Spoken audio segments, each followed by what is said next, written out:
Muy buenos días, hermanos. Estamos aquí para concluir nuestra serie sobre cosmovisión cristiana. 24 domingos hemos estudiado sobre el tema de la cosmovisión, hemos abarcado diversos temas con relación al tema de la cosmovisión cristiana y el método histórico redentivo, y hoy estamos haciendo una conclusión retomando todas las ideas que hemos estudiado durante esta serie que la hemos titulado La fe que vence al mundo. Yo les invito para que abran sus Biblias en San Juan capítulo 21, versículo 17. Y dice así: le dijo la tercera vez Simón, hijo de Jonás, ¿me amas? Pedro se entristeció en que le dijese la tercera vez, ¿me amas? Y le respondió, Señor, tú lo sabes todo, tú sabes que te amo. Y Jesús le dijo, apacienta mis ovejas. El tema que yo quiero analizar en esta mañana con ustedes para cerrar esta temática es un tema que tiene que ver con aspectos del carácter de Dios y por supuesto con temas de la cosmovisión. Y lo voy a basar en este episodio, que es uno de los episodios más extraordinarios de cómo Jesús acompañó, consoló y restauró a un hombre después de una situación de un pecado muy patético, muy evidente, muy fuerte, por el cual él lloró amargamente. Pecados por los cuales ustedes y yo podemos pasar o podemos estar pasando, y cómo Dios en su infinita bondad se acerca para restaurar, para consolar, para advertir y para levantar. ¿Me amas? Y la respuesta de Pedro en esta tercera oportunidad es, Señor, tú lo sabes todo. Y ese es el título de la enseñanza de hoy, tú lo sabes todo. Tiene que ver con la omnisciencia, con el pleno conocimiento, con el previo y perfecto y pleno conocimiento de Dios de todas las cosas y circunstancias que nosotros afrontamos. Vivimos una sociedad totalmente tergiversada en asuntos de valores, de ideas, de aplicaciones, con relación a la vida, a la familia, a la fe, con relación a la cultura. Vivimos una sociedad que cada día se debate en situaciones de desigualdad, de ambivalencia, una sociedad que está cada vez más desbocada en contra de los principios absolutos de Dios, que no asimila ni comprende las circunstancias a la luz del Evangelio, sino que juzga a priori, que determina a priori y que va en contravía de los principios de Dios. Una sociedad que, pese a tener el Evangelio, actúa muchas veces y vive sin el Evangelio, que pese a entender la gracia, a conocerla, no la vive y no la aplica, ni la comprende simplemente en teoría. Vivimos en una sociedad donde fácilmente somos presa del juicio, de la culpa, de las amenazas, de las advertencias, muchas veces sin razón. Y vivimos en una sociedad que cada día se aleja del propósito y del sentido de la vida. Durante esta serie que nosotros hemos estado estudiando, hemos visto que la cosmovisión correcta es la cosmovisión que viene del Evangelio, que la cosmovisión correcta tiene su fundamento en el carácter de Dios, que la cosmovisión correcta se fundamenta en la autorrevelación que Dios nos ha dado a través de su palabra, se fundamenta en un relato único y absoluto que es la Escritura, pero hemos comprendido también a lo largo de la serie que la cosmovisión correcta no distorsiona o no desconoce las circunstancias, las realidades y las condiciones que el hombre y la mujer, por su pecado y por su condición alienante, vive y manifiesta en su diario vivir. Hemos intentado hacer un equilibrio o sopesar todos los aspectos del carácter de Dios, de la revelación del Evangelio y las circunstancias que cada uno de nosotros afrontamos, sin desconocer ninguna de ellas, sin priorizar ninguna de ellas, pero articulándolas adecuadamente a la luz de la historia de la revelación. En ese sentido podemos tener esperanza, en ese sentido podemos encontrar respuesta a muchas de las preguntas que las cosmovisiones del mundo hacen, que es ¿para qué vivo? ¿Cuál es la verdad? ¿Hay verdades absolutas, sí o no? ¿Cuál es el sentido y el propósito de la existencia? ¿Tiene sentido la historia que yo vivo? ¿Tiene orientación y tiene objetivos plenos y seguros? ¿Vivimos de una manera mecánica, sin propósito? ¿Vivimos sin verdades absolutas? ¿Vivimos para qué y por qué? Son las preguntas que hemos intentado resolver en esta serie. Muchos de nosotros enfrentamos situaciones de frustración, de culpa, de amenazas, situaciones de desilusión, no solamente por nuestras propias realidades, que muchas veces nos son confusas e incomprensibles, sino afrontamos serios temas de frustración, de culpa y de amenaza por cómo otros interpretan o analizan las realidades que nosotros vivimos y cómo nosotros las asimilamos de acuerdo a los conceptos de terceros. Desde ese punto de vista, lo único indispensable para nosotros tener esperanza, gozo y fundamentarnos adecuadamente en la fe y tener sentido de vida y orden de vida es el Evangelio. Otra de las preguntas que la cosmovisión verdadera se plantea es ¿qué pasa al morir? ¿Hay vida después de la muerte? ¿Tiene sentido la muerte? ¿Tiene sentido la existencia? ¿Para qué prepararnos para morir si es que nos preparamos? ¿Qué pasa cuando se desorganiza la materia? ¿Hay reencarnación? ¿Hay autoperfeccionamiento? ¿Podemos llegar al cielo por nuestra propia conciencia de bondad? ¿O hay juicio? ¿Hay un Dios eterno aguardando para un juicio? ¿Hay una vida eterna que nos aguarda después de este umbral de la vida temporal? Son preguntas que sacuden nuestros pensamientos y que sacuden los pensamientos de cualquier ser humano sobre la tierra. Son ideas y son preguntas profundas de existencia, profundas de conocimiento, que muchas veces nosotros no sabemos dar respuesta ni encontrar solución. Sentido, propósito, verdades, Dios, trascendencia, muerte, vida, realidades contemporáneas que nosotros afrontamos. ¿Cómo podemos nosotros responder esas preguntas? Los que han llevado toda la serie ya tienen algunas de las respuestas a la luz del Evangelio, pero yo quiero que nosotros abordemos esa temática hoy a manera de conclusión a partir del texto de Juan capítulo 21, 17, que es la pregunta o la respuesta mejor del apóstol Pedro en su tiempo de restauración, donde se encuentra frente a frente con Jesús resucitado después de la negación, después del momento maravilloso de la exaltación de Cristo de la tumba. Y cuando Pedro es increpado por Jesús respecto a su amor verdadero, a su amor genuino, Pedro le dice, Señor, tú sabes. Y en una tercera oportunidad le responde de manera categórica, de manera firme, pero también consciente de su condición, diciéndole, Señor, tú lo sabes todo.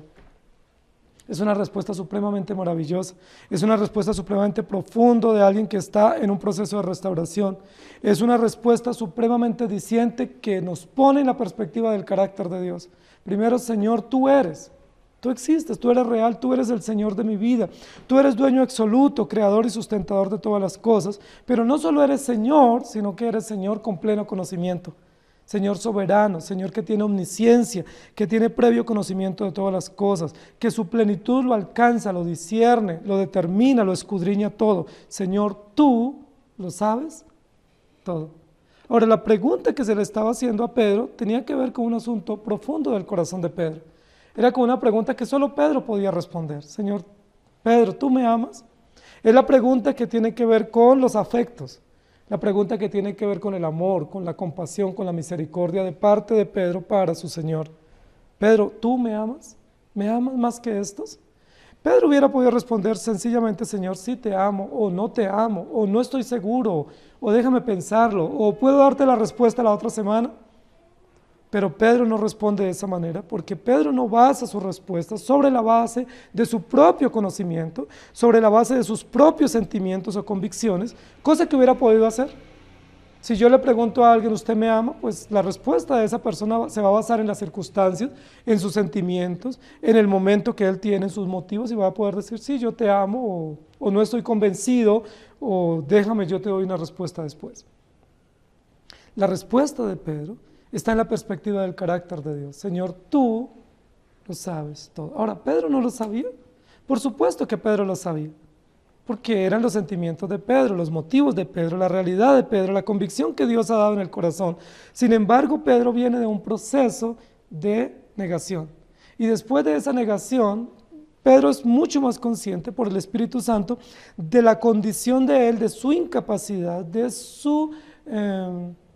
su posibilidad de caer nuevamente, de que no puede confiar en sí mismo, que no puede confiar en sus capacidades, no puede confiar en lo que él pretende o presume. Entonces le dice, Señor, tú lo sabes todo. Es decir, lo que yo sé frente a ti no tiene ningún valor. Lo que yo sienta o mis motivos o mis realidades o mis resoluciones no tienen ningún valor frente a tu absoluto y pleno conocimiento de todas las cosas. Señor, tú lo sabes todo. Y yo quiero, queridos hermanos, que estudiemos un poco esa temática en esta mañana, porque en temas de cosmovisión nosotros con muchísima facilidad podemos tener respuestas teóricas. Muchísimos de nosotros estamos llenos de preguntas y con respuestas como si fueran fórmulas médicas, como si fueran recetas. Para cada circunstancia tenemos una respuesta, para cada realidad tenemos una respuesta a priori, a flor de labios, ¿sí? Inclusive muchas de esas respuestas que tenemos realmente es la aplicación simplemente de una norma. ¿Sí? Si yo digo, tengo un tema de mentira, alguien me va a decir, los mentirosos no van al reino de los cielos. Si alguien dice, estoy luchando con el adulterio, los adúlteros Dios los aborrece. Si alguien está luchando con un tema de divorcio, dice, Dios aborrece el divorcio. y cosas así, porque nosotros somos expertos para tener la fórmula, la receta, la respuesta, basados en principios absolutos, pero desconociendo las circunstancias, desconociendo las realidades y desconociendo nuestros propios motivos. Pedro hubiera podido responder, Señor, tú sabes, y tú sabes cuánto daría por ti. Pero Pedro le dice, Señor, tú lo sabes todo. Y en ese sentido nos pone la perspectiva de Dios. Y yo quiero que pensemos en esta mañana en tres aspectos del carácter de Dios que tienen que ver con el conocimiento pleno y absoluto, no solo de la cosmovisión verdadera, no solo de los principios absolutos del Evangelio, sino también de las circunstancias individuales que cada uno afrontamos, con las historias de vida, con las realidades de familia que afrontamos, con las realidades emocionales propias de nuestro carácter, de nuestra estructura individual, que no pueden ser negadas. Y que el Evangelio no las niega, el Evangelio las reconoce, las hace evidentes, las pone sobre la superficie y nos da esperanza para vivir en medio de las diversas realidades. Eso es el Evangelio. El Evangelio no es la negación de nuestras realidades o historias personales, dolorosas o no. El Evangelio no tiene que ver con negar nuestras realidades y con decir no me pasa esto. El Evangelio lo que hace es que frente a las realidades nos da respuesta, nos da esperanza, nos da gracia y nos da sentido y significado para seguir viviendo. El primer aspecto que tiene que ver con el carácter de Dios, sobre la base de su pleno conocimiento, Señor, tú lo sabes todo, tiene que ver con que Dios es inmutable. Señor, tú lo sabes todo, porque tú eres inmutable. Y ese es un aspecto supremamente esencial en el carácter de Dios para su relación con nosotros y para la seguridad y la esperanza frente a los temas de cosmovisión, pero frente también a las circunstancias que cada uno de nosotros afrontamos. Lo que Pedro está queriendo decir es, Señor, tú sabes que aunque yo te dijera que te amo con todo el corazón, mis sentimientos son volubles, son cambiantes, son mutables. Yo te prometí eso la semana pasada y te dije, si es necesario ir a la cruz, iré contigo a la cruz. Si fuese necesario morir contigo, lo haré, pero no te negaré. Y una semana después está llorando amargamente y está evaluando, sopesando realmente si su amor es genuino y verdadero para con Dios. Pedro lo que le está diciendo, Señor, tú eres inmutable, tú lo sabes todo, porque tú no cambias, porque tu esencia, tu carácter, tu propósito, tus principios, tus relaciones para con tu pueblo son inmutables, porque tú no basas tus determinaciones o tu provisión o tu cuidado fiel para tu pueblo sobre la base de una condición, sino que tú basas tus relaciones, tu determinación sobre la base de tu propio carácter. Y eso es una cosa extraordinariamente maravillosa. Porque nosotros sí determinamos nuestras relaciones sobre la base de condiciones.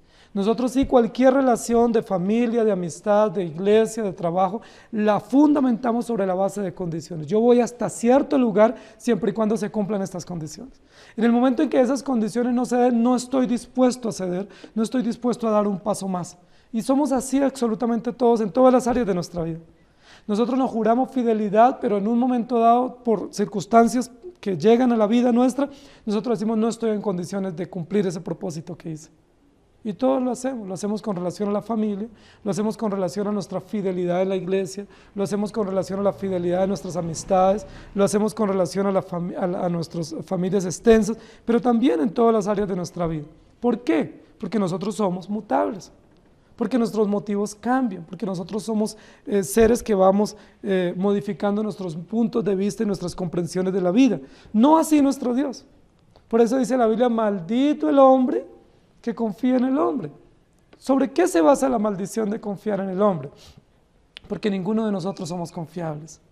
Porque ninguno de nosotros somos dignos de confiar o de admirar, porque somos mutables, porque somos cambiantes, porque somos traicioneros, porque hoy decimos una cosa y mañana decimos otra, porque decimos una cosa en privado y decimos otra cosa en público, porque no tenemos el valor de sostener nuestros principios y de mantener nuestras circunstancias a la luz del Evangelio, porque no tenemos el valor de mostrar las circunstancias como son y ver la gracia de Dios obrando en nuestras circunstancias, porque queremos desconocer nuestras circunstancias, nuestras historias de vida, simplemente para mostrar una apariencia de piedad. Y la Biblia lo llama fariseísmo, lo llama ser hipócritas, cuando no somos conscientes de nuestras propias realidades, de nuestras propias luchas, cuando no las exponemos y cuando no ponemos el bálsamo de la palabra para dar esperanza y confianza en esas circunstancias adversas.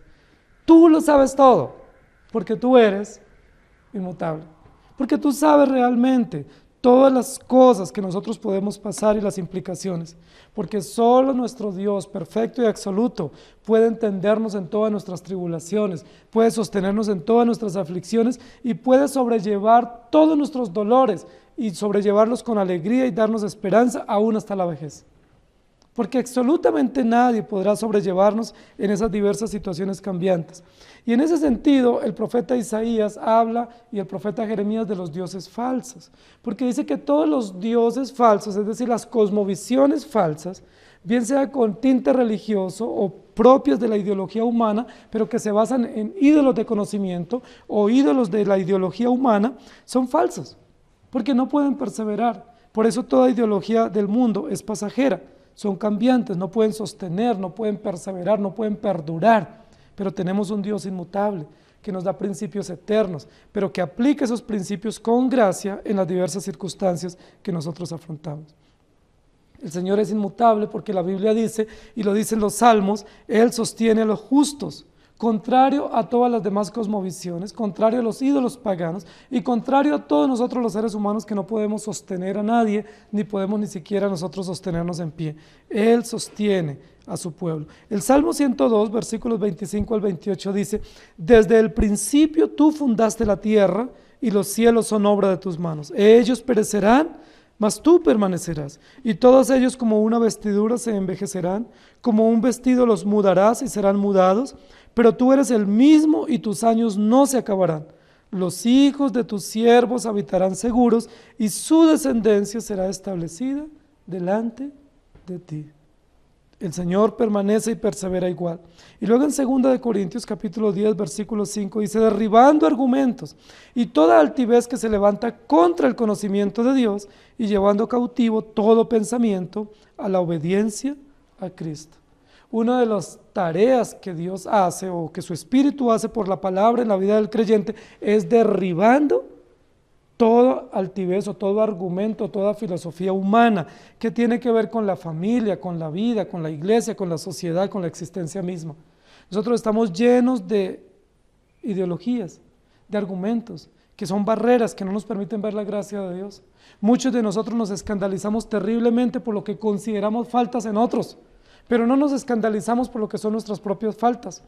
Muchos de nosotros somos expertos para poner el dedo señalador y acusador contra un hermano que toma una decisión o que determina algo, sea bien o sea mal, pero no tenemos la capacidad de poder revisar nuestras propias vidas y darnos cuenta cuán crueles somos o cuán tiranos somos o cuán engañadores somos, porque nosotros tenemos argumentos y altiveces que se levantan contra el conocimiento de Dios. Nosotros, como dice la misma escritura, atamos cargas y las ponemos sobre otros, cargas que nosotros ni con un dedo las podemos llevar, cargas que nosotros no estamos en capacidad de soportar y que no es justo para nosotros, pero para otros se las imponemos. Y en eso pensamos que es bueno, que eso es el principio, que eso es la verdad. Desconocemos que Dios es soberano y que solo Dios es inmutable y que en la circunstancia que sea que nosotros podamos vivir, estamos bajo el control absoluto de nuestro Dios, que no hay circunstancia que Dios no nos provea, sea de dolor o de alegría, y que no nos muestre el camino para salir. Segunda de Corintios capítulo 12, versículo 2 dice, conozco a un hombre que hace 14 años, si es en el cuerpo no lo sé, si fuera del cuerpo no lo sé, Dios lo sabe, fue arrebatado hasta el tercer cielo. Y ese texto lo estoy usando para que podamos entender que nosotros, los que estamos en Cristo, no estamos bajo cosmovisiones temporales o humanas o pasajeras y cambiantes, sino que nosotros nos gobernamos por una cosmovisión cristiana teísta. Es decir, que depende del carácter de Dios, que depende de la autorrevelación que Dios ha dado en su palabra y que depende de la gracia de Dios derramada abundantemente en nuestros corazones para poder afrontar las diversas circunstancias que Dios nos provee. Esto es una cuestión supremamente interesante, porque las cosmovisiones del mundo son cosmovisiones individualistas, son cosmovisiones que nos sacan de la verdad del evangelio, que sacan a Cristo del escenario y que ponen al hombre como centro, que ponen el placer como centro, que ponen la realización humana como centro, que ponen el éxito o la riqueza como centro y que no ponen la gracia de Dios y el evangelio como fundamento para poder caminar. Ahora, ¿qué es gracia? Es muy probable que ese término que es tan conocido y tan usado en nuestro medio haya perdido la esencia en su aplicación. Es muy probable que posiblemente de manera somera lo entendamos en teoría o como concepto, pero que no entendamos la profundidad de ese concepto aplicado a la vida nuestra. La Biblia dice, somos salvos por gracia, no por obra. Es decir, no hay ninguna determinación, ninguna obra, ninguna acción, buena o mala, que nosotros podamos hacer que contribuya o que redunde o que exalte la gracia de Dios. No es por obras, sean buenas o malas, sean muchas o pocas. La salvación es única y exclusivamente de principio a fin por la gracia de Dios. Pretendemos muchas veces ser superiores a Dios, dando fórmulas y conceptos de cosas que no tienen que ver con la gracia, sino más bien tienen que ver con la espada. Usamos muchas veces la Biblia como una espada y no como un bálsamo.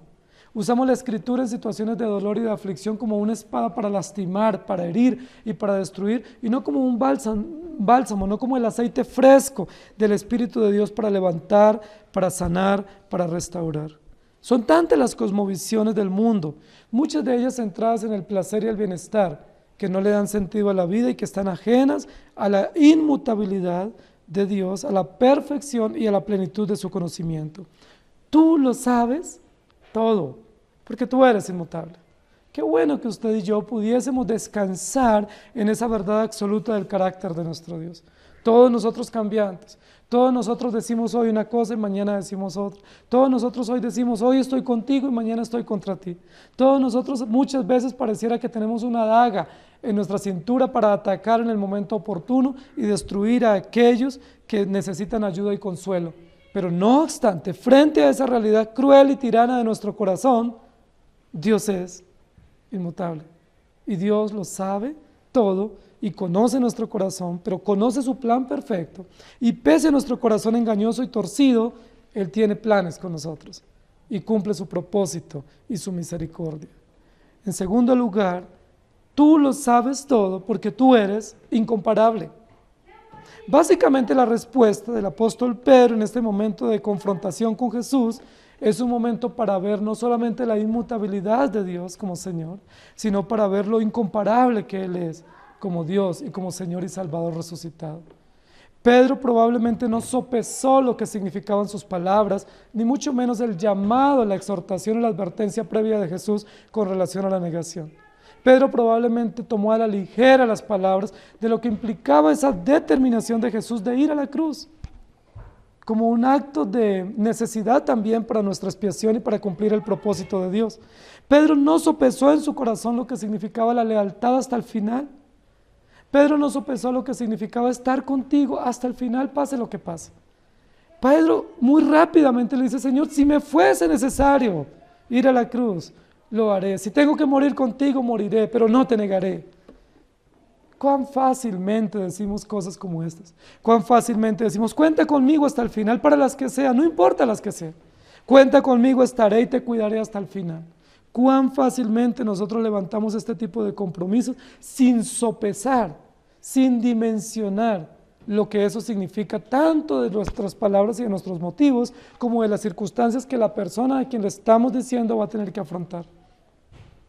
Sin embargo, una vez Pedro viene y Jesús lo encuentra en este proceso de restauración, Pedro puede comprender un aspecto más del carácter de Dios. Y es, Señor, tú no solo eres inmutable, es decir, me estás tratando con la misma compasión y misericordia de antes de.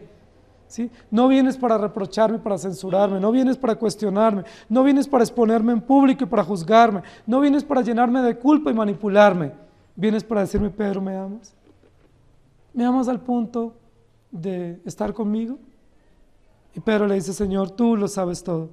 En segundo lugar, Pedro comprende que ese Señor, ese Salvador resucitado que está frente a él, con las claras evidencias del sufrimiento en sus manos, en sus pies y en su costado, con las muestras patéticas del dolor injusto por causa nuestra, que es el Señor incomparable de gloria, que no es simplemente su amigo a quien le falló, que no es simplemente una persona a quien Él le hizo un compromiso y le falló, no, que ese Dios que está ahí, ese Señor, ese hombre resucitado, es el varón de dolores.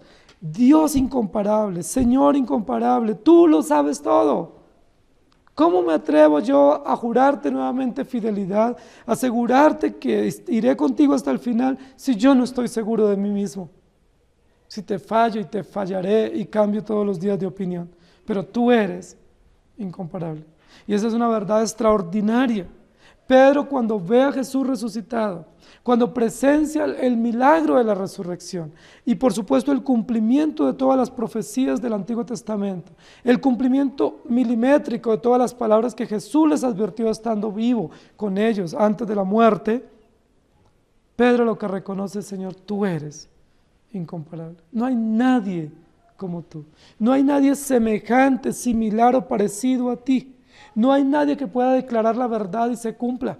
No hay nadie que pueda ir contra ti, porque no hay uno que se pueda comparar, asimilar o parecerse a ti en ningún aspecto de la vida. Y eso es una verdad extraordinaria. ¿Por qué sabemos que Dios lo sabe todo? Porque Él es incomparable. Pedro acaba de fallarle a Jesús. Jesús está restaurando a Pedro, pero Pedro en ese proceso de restauración comprende una verdad extraordinaria. Yo le seguiré fallando muchas veces. Yo seguiré traicionando a Jesús muchas veces, seguiré negándole muchas veces, porque no solo Pedro niega a Jesús, todos nosotros le negamos todos los días, con nuestras acciones deliberadas, con nuestras actitudes obstinadas, pero Señor, tú eres incomparable. Es decir, ¿quién como tú? Que siendo yo un pecador y que portándome tan rebeldemente y siendo un traidor para contigo, tú me recibes y me abrazas y me haces semejante pregunta: Pedro, ¿me amas? Qué cosa tan extraordinaria, sin ningún tipo de reproche, de reclamo de parte de Jesús, sin ningún tipo de cargos contra Pedro, sin ningún tipo de exposición pública para humillarlo o para avergonzarlo. Jesús sencillamente le dice: Pedro, ¿me amas? Y Pedro dice: Señor, tú lo sabes, tú eres incomparable, ¿sí? No hay nadie como tú. ¿Cómo no amarte? ¿Cómo no servirte? ¿Cómo no caminar contigo? ¿Cómo no vivir pese a cualquier circunstancia para ti? Si tú eres incomparable. Jeremías capítulo 10, versículo 5, dice: derechos están como una palmera, pero no hablan. Son llevados porque no pueden andar. No tengáis temor de ellos, porque ni pueden hacer mal, ni tienen poder para hacer bien. Hablando de los ídolos falsos, hablando de las cosmovisiones, hablando de los líderes y las ideologías que nosotros seguimos. Son ideologías muertas, son ideologías sin esperanza, son ideologías que simplemente muestran la norma y la ley, son ideologías que lo único que hacen es sentenciar sobre la base de causa y efecto o siembra y cosecha. Son ideologías que no tienen esperanza. De hecho, la mayoría de las ideologías que se manejan en diversas iglesias protestantes son ideologías humanistas, que simplemente aplican la norma como consecuencia, como una acción retributiva sobre algo. Trabajan la justicia retributiva: esto te está pasando por esto, ¿sí? Vas a recibir esto porque sembraste esto, tienes que hacer esto para que te vaya bien. Justicia retributiva, justicia vindicativa, justicia punitiva, pero sin esperanza, sin gracia, sin evangelio. Eso fue lo que hicieron los amigos de Job. Eso es lo que hacemos nosotros en cualquier situación de incomprensión. Eso es lo que nosotros reaccionamos cuando no logramos entender que pese a las circunstancias, que pese a las realidades individuales, que pese a las incomprensiones que podamos tener sobre nosotros o sobre otros, Dios es soberano. Su infinita gracia se ha derramado en Cristo Jesús para perdonar nuestros pecados y para limpiarnos de toda culpa y para decirnos: no temas, ni yo te condeno. Estoy contigo, vete y no peques más. Olvidamos la palabra del Señor y nos ponemos como palmeras firmes en principios, en verdades que, si bien es ciertas, son verdaderas, pues son entendidas solo desde la norma y no desde la circunstancia y la experiencia, y no aplicadas desde el dolor y la realidad individual. Romanos capítulo 12, versículo 2 dice: no os conforméis a este siglo, sino renovaos, sino transformados por medio de la renovación de vuestro entendimiento, para que comprobéis cuál sea la buena voluntad de Dios, agradable y perfecta. No os conforméis a este siglo. En el texto anterior, derriben toda altivez y todo conocimiento del mundo. No se dejen llevar por los principios del mundo. No tengan principios de la familia, ni de la vida, ni de la sociedad, ni del creyente, tomados del mundo y de las ideologías paganas. Tomemos los conceptos del Evangelio. Veamos en el Evangelio la esperanza y la gracia de Dios. Veamos la puerta abierta y los brazos extendidos de Dios para recibir al pecador. Roguemos a Dios para que en su infinita misericordia nuestro corazón no se endurezca como los fariseos empedernidos y que podamos ver con esperanza nuestra propia vida a la luz del Evangelio y que podamos consolar y restaurar a nuestros hermanos con esperanza, con alegría y con gozo, porque eso es Evangelio, porque Dios es incomparable. En tercer lugar, tú lo sabes todo porque tú eres irrefutable. Es decir, ¿cómo cuestionar lo que Dios hace y lo que Dios permite? ¿Cómo juzgar las determinaciones de Dios, las comprenda o no? ¿Cómo juzgar la providencia de Dios? ¿Cómo juzgar las circunstancias que Dios en su infinita bondad provee oportuna y sabiamente para nuestro bienestar y para nuestro engrandecimiento y en primer lugar para la gloria de Dios? ¿Cómo refutar? ¿Cómo decirle a Dios, ¿por qué haces esto? ¿Por qué haces aquello? Decía el profeta Jeremías, ¿cómo puede el barro decirle al alfarero, ¿por qué me haces así? Cuando nosotros vamos a encontrar respuesta frente a las circunstancias, sin el Evangelio, cuando nosotros aplicamos fórmulas a priori en diversas circunstancias, sin el Evangelio, nosotros lo que estamos haciendo es refutando a Dios. Refutando el carácter perfecto de Dios, refutando su soberanía, refutando su pleno conocimiento, refutando su sabio consejo y su libre determinación sobre nuestra vida. Cuando nosotros juzgamos nuestras realidades o las realidades de otros a la luz de principios y de principios condenatorios, con sentencias punitivas, nosotros lo que estamos diciendo es, estoy refutando a Dios porque no acepto esta circunstancia, porque no comprendo esta determinación. Queridos hermanos, toda circunstancia, hasta el tiempo que Dios nos la permita llevar, hace parte de la providencia de Dios. Tú lo sabes todo. Tú sabes nuestras circunstancias, sabes nuestro acostar y nuestro levantar, sabes nuestros errores, nuestras equivocaciones, nuestros aciertos, sabes nuestras determinaciones, por incomprensibles que sean para otros, por dolorosas que sean para muchos, por destructivas o cuestionadoras que sean para otros. Queridos hermanos, son circunstancias que Dios las provee y sabia y soberanamente Él tiene el control perfecto de nuestra vida. Nada, absolutamente nada acontece sin que Dios no lo permita por su soberanía y que Dios no dirija a su pueblo fiel y sabia y cuidadosamente hacia esas determinaciones. Incomprensible o no, la quiera o no, sea mi decisión o no, son situaciones que Dios en su sabio consejo lo sabes. Pedro dice, Señor, tú lo sabes todo.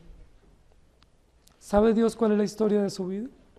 ¿Sabe Dios cuáles son sus equivocaciones y sus aciertos? ¿Sabe Dios cuáles son las decisiones a futuro para usted? ¿Y el final de su vida lo sabe? ¿Por qué? ¿Por qué lo sabe Dios? Y si Dios lo sabe y hay capítulos en su vida que debieran ser editados, ¿por qué no los edita Dios? ¿Por qué no los quita de nuestra historia? ¿Por qué si hay capítulos de dolor y de angustia o determinaciones definitivas en algún aspecto de la vida, ¿por qué Dios no las quita siendo que Él todo lo sabe? ¿Saben por qué? Porque Dios es soberano y porque Él es irrefutable. Y cada determinación que hace parte de la historia de la vida nuestra, que está escrita en el libro nuestro, hace parte del pleno conocimiento de nuestro Dios. ¿No es eso maravilloso?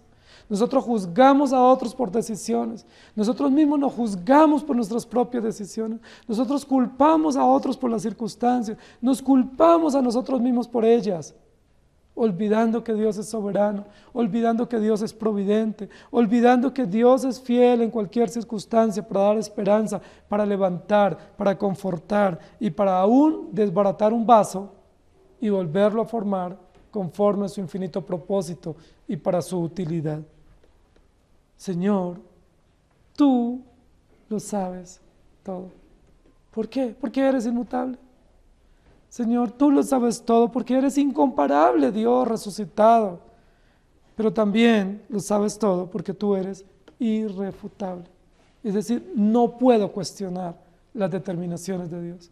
No puedo cuestionar las circunstancias, ni las que vienen a mí ni las que vienen a otros. Sencillamente debo pedir esperanza y confianza hasta hasta el final. Sencillamente debo pedir al Señor que en su infinita gracia me abrace, me sostenga y me cuide para que mi fe no falte, para que en medio de las diversas circunstancias, cambiantes o no, comprensibles o no, nuestra fe no falte y podamos perseverar hasta el final. Sencillamente debemos orar en medio de esos momentos difíciles, decirle: Señor, que tu gracia abunde para mi vida en medio de esta circunstancia de dolor o de incomprensión. La cosmovisión bíblica se fundamenta en Cristo Jesús.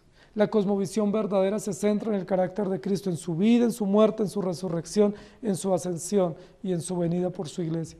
La cosmovisión teísta se fundamenta en el hecho histórico de la redención. La cosmovisión teísta no se fundamenta en nuestras acciones. La cosmovisión teísta no se fundamenta en nuestras circunstancias. La cosmovisión teísta no se fundamenta en lo que yo hago, en lo que yo considero, o en mi buena vida, o en mi buena moral. La cosmovisión bíblica no se fundamenta en el autoconcepto que yo tengo de mí mismo, o en mis frutos aparentes. La cosmovisión bíblica se fundamenta en el hecho histórico de la redención. Siendo pecadores, Cristo murió por nosotros, pero no murió para que no pequemos más, murió para que tengamos esperanza en medio de nuestros pecados, murió para darnos consuelo y fortaleza y satisfacer plenamente las demandas de la justicia de Dios. Por su parte, toda cosmovisión verdadera debe ser racional, debe ser consistente, debe tener sentido, debe tener propósito, debe tener significado, debe satisfacer el plan de Dios y debe mostrarnos el Evangelio. Debe mostrarnos el camino y debe abrirnos las puertas para la esperanza y para la restauración, aún en medio de los momentos de dolor. Isaías 43, 18 dice: no os acordéis de las cosas pasadas, ni traigáis a la memoria las cosas antiguas. Hablando de la transformación, de la esperanza. Y luego en Jeremías 52 dice: anunciadlo en las naciones, hacedlo saber, levantad también bandera, publicadlo y no lo encubráis, decid: conquistada ha sido Babilonia. Bel está avergonzada, Merodad está deshecho, destruidas sus esculturas, destrozados sus ídolos. ¿Saben qué es lo que Dios hace en medio de las circunstancias que Él provee? Destrozarnos los ídolos que nosotros tenemos en nuestro corazón. Para muchos la familia es un ídolo, para muchos la iglesia es un ídolo, para muchos nuestra economía es un ídolo, para muchos nuestra imagen es un ídolo, para muchos aún el matrimonio es un ídolo. Y nos olvidamos que nosotros vivimos por la gracia de Dios, por la historia de la redención, la historia de que siendo pecadores, Cristo murió por nosotros. ¿Qué hace Dios? Destruirnos los ídolos. ¿Cómo nos los destruye? A través de las circunstancias, a través de las realidades, a través de los ejemplos que nosotros pasamos. Dios es soberano y Dios nos ha puesto para que nosotros, por su infinita bondad, podamos entender su propósito. Jeremías capítulo 15, versículo 19 dice: por tanto así dice Jehová, si te convirtieres, yo te restauraré, y delante de mí estarás, y si entresacares lo precioso de lo vil, serás como mi boca.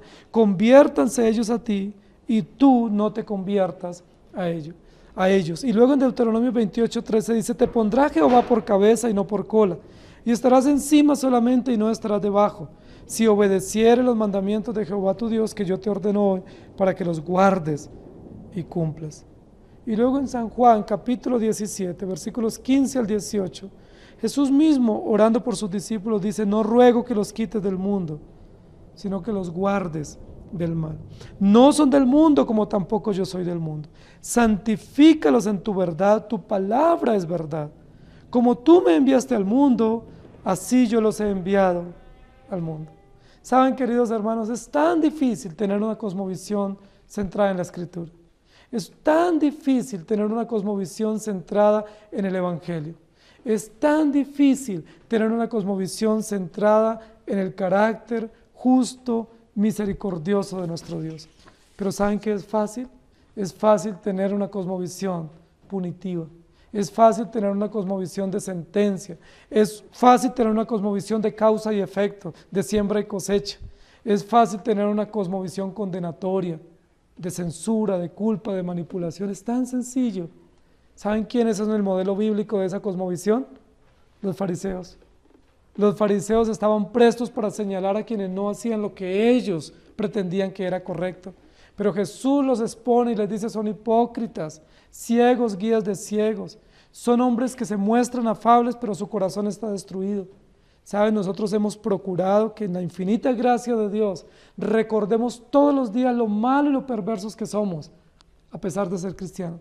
Que reconozcamos que no somos mejores que nadie, que tenemos tantos pecados con los cuales luchamos y muchos pecados que aún ni siquiera luchamos porque los abrazamos con cariño y no los queremos soltar. Pero que pese a nuestras condiciones pecaminosas, pese a nuestras luchas, pese a nuestros momentos de angustia por nuestros pecados, que no quitemos nuestra mirada del Señor y que Dios derrame su misericordia sobre nosotros, porque Señor, tú lo sabes todo.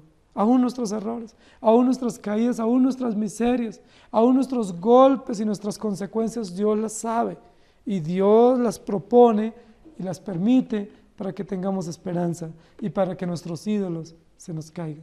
¿Saben qué ídolos se le cayeron a Pedro en esta circunstancia de dolor? Su propia confianza en sí mismo. El ídolo de la autoconfianza, el ídolo del concepto de mí mismo, el ídolo de que yo soy el líder del grupo y soy el mejor de todos, el ídolo de que esto nunca me pasará, así me tocara morir, pero nunca me pasará.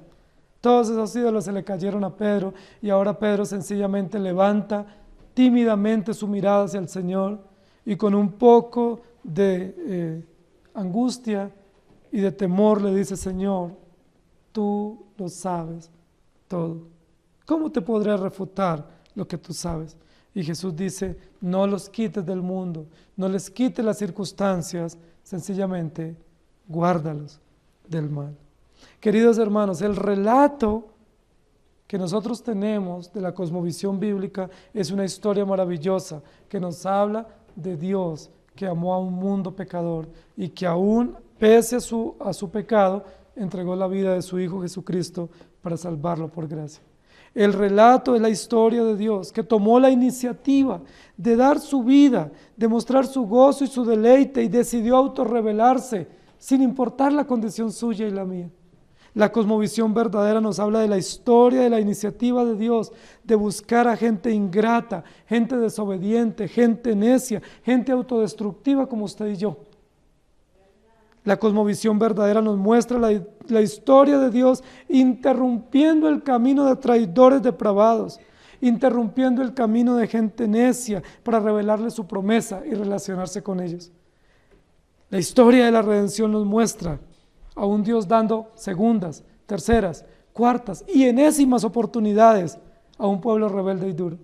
La historia de la redención, la historia de la gracia, el mensaje del evangelio que nosotros entendemos y predicamos es la historia de Dios dando salvación gratuita a través del más horrendo y cruento sacrificio que en la historia de la humanidad se ha presenciado, el sacrificio de Jesucristo.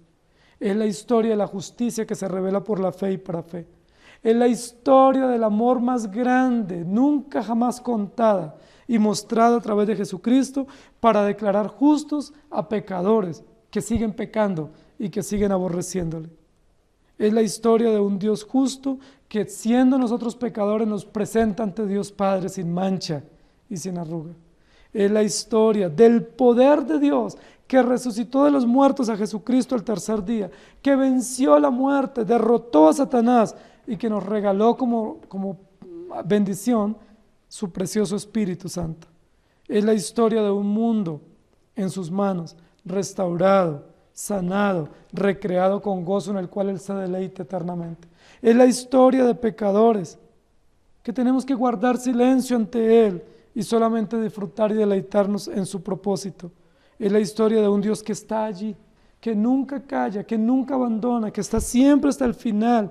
Es la historia de Dios, que aún en la vejez fructificaremos y seremos firmes y sólidos ante Él. Por el mundo nos crucifican hoy. Si fuera por el mundo nos decapitan hoy, nos echan a la hoguera. Si fuera aún por nuestra propia iglesia nos decapitan hoy. Si yo hoy me expongo a mi propia iglesia me decapita hoy, me juzga y me manda al infierno, a las llamas del infierno. Hay personas que están anunciando eso, el infierno para mí. Y está bien, lo pueden hacer, están en su derecho, pero ¿saben qué Dios ofrece para mí y para usted?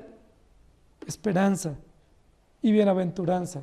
Dios para sus hijos, aquellos que amó desde la eternidad, pese a las circunstancias, a sus luchas y a las incomprensiones, Dios les determinó la bienaventuranza eterna, porque Dios es soberano, porque tú lo sabes todo. El Salmo 90:12 dice: enséñanos de tal modo a contar nuestros días que traigamos al corazón sabiduría. Queridos hermanos, yo no sé usted cómo va a reaccionar mañana contra mí. Probablemente usted, que ha jurado fidelidad a la iglesia y fidelidad al pastor y al trabajo de los ancianos, lo más probable es que mañana sea el enemigo número uno de la iglesia, el enemigo número uno de aquellos que le han servido con amor. Es lo más probable. Lo más probable es que mañana usted sea el detractor más empedernido de aquellos que han velado por usted espiritualmente. A eso nos arriesgamos. Esa es la realidad, que puede venir de parte suya o de parte mía. Pero ¿saben cuál es la realidad que viene del Evangelio? Que Dios es fiel, que Dios es inmutable, que Dios es incomparable, que Dios es irrefutable, que Señor, tú lo sabes todo. Que tú lo conoces, y como lo conoces nos dará esperanza y consuelo. Ese es el tema de la cosmovisión verdadera. El tema de la cosmovisión verdadera no se basa solo en principios absolutos. Además de los principios absolutos, se basa en la aplicación de esos principios en las diversas circunstancias y realidades, en las diversas historias y momentos que nosotros afrontamos de dolor, de alegría y de aflicción. La cosmovisión verdadera no se basa en el placer, en el cero dolor, no se basa en la prosperidad económica, se basa en la gracia de Dios, derramada abundantemente en los diversos momentos que ustedes y yo afrontamos. ¿Tienen momentos de dolor ustedes? ¿Pasan por momentos de incomprensión? ¿Qué necesitan en esos momentos de incomprensión? ¿Amor, compasión y misericordia? ¿O necesitan dedos acusadores? ¿Qué necesitan en esos momentos de angustia y de miseria? ¿Una mano amiga de parte de Dios para restaurarles y consolarles? ¿O piedras que se levantan contra ustedes para destruirlos? Dice la Biblia: el que esté libre de pecado, que tire la primera piedra. Yo no estoy libre de pecado. Si tú lo estás, lanza la piedra, pero yo no lo estoy. Por eso Jesús termina diciendo: ¿dónde están los que te acusaban? ¿Dónde están los que te condenaban? ¿Dónde están tus detractores? Y Jesús termina con una máxima extraordinaria: ni yo te condeno, vete y no peques más. Tú lo sabes todo. El momento de restauración de Jesús para Pedro es un momento supremamente inquietante, metodológico del carácter de nuestro Dios.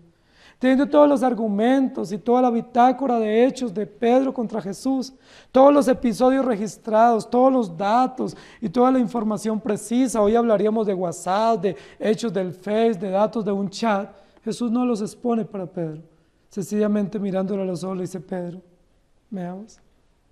Y Pedro, estando en su proceso de restauración, le dice: Señor, ¿cómo confiar más en mí? ¿Cómo apoyarme en mi propia prudencia? ¿Cómo confiar en mis propios motivos y resoluciones? Señor, tú lo sabes todo. El Señor sabe cuál es el futuro tuyo, el futuro mío. El Señor sabe cuál es el futuro de esta iglesia. El Señor determinó esta iglesia y la ha cuidado y la preservará, y Él sabe exactamente el futuro de la iglesia y el futuro mío como pastor y el futuro tuyo como creyente, como líder. Él lo sabe. Sin importar las circunstancias, el futuro de Dios se cumplirá, porque Dios es soberano, porque Dios es fiel, porque Él es incomparable, inmutable e irrefutable. Señor, tú lo sabes todo. Inclinen su rostro, por favor. Amado Señor, gracias por darnos esperanza. Y gracias porque esa esperanza no es una esperanza de falacia, de utopía, de ilusión. Gracias porque esa esperanza se fundamenta firmemente en tu carácter misericordioso y compasivo. Se fundamenta en tu justicia, se fundamenta en tu gracia, se fundamenta en lo perfecto que tú eres y en tu determinación para cada uno de nosotros.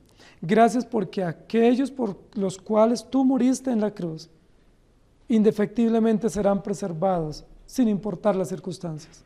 Gracias porque aquellos por los cuales tú derramaste tu sangre y que están inscritos en el libro de la vida del Cordero desde antes de la fundación del mundo, serán llevados a feliz término, serán llevados al puerto seguro, no por las circunstancias ni por los méritos, sencillamente porque tú eres fiel y porque eres inmutable. Señor, gracias porque todas las circunstancias que pesan sobre mí no son razón para cambiar y alterar el propósito que tú tienes para mí. Te agradezco profundamente, porque todas las circunstancias que pesan sobre mis hombros y que pesan sobre los hombros y las conciencias y los corazones de mis hermanos y de mis oyentes, no podrán alterar el concepto, ni el propósito, ni la determinación que tú hiciste para tus hijos. Muchísimas gracias, porque muchas de esas circunstancias acumulan dolor para nosotros, muchas de esas circunstancias acumulan consecuencias, pero no cambiarán en absoluto el propósito eterno de la redención por aquellos por quienes tú moriste. Gracias te damos. Gracias por mostrarnos el camino. Gracias por ayudarnos a no apoyarnos en nuestra propia prudencia. Gracias por ayudarnos a no confiar en el hombre, sino por hacernos mirarte a ti cual Pedro y decir, Señor, tú lo sabes todo. Gracias te damos. Gracias por estar con nosotros. Gracias por ser fiel a esta iglesia. Gracias, Señor, porque tú has puesto un candelero y ese candelero sigue vivo, porque ese candelero depende de ti, de tu espíritu y de tu palabra, no de ningún hombre ni de ninguna voz que se levante. Muchas gracias te damos. Te honramos y te adoramos y nos confiamos en tus brazos. Y recibimos de ti el encargo que le hiciste a Pedro: apacienta mis corderos. En el nombre de Jesús. Amén. Que el Señor les bendiga, hermanos.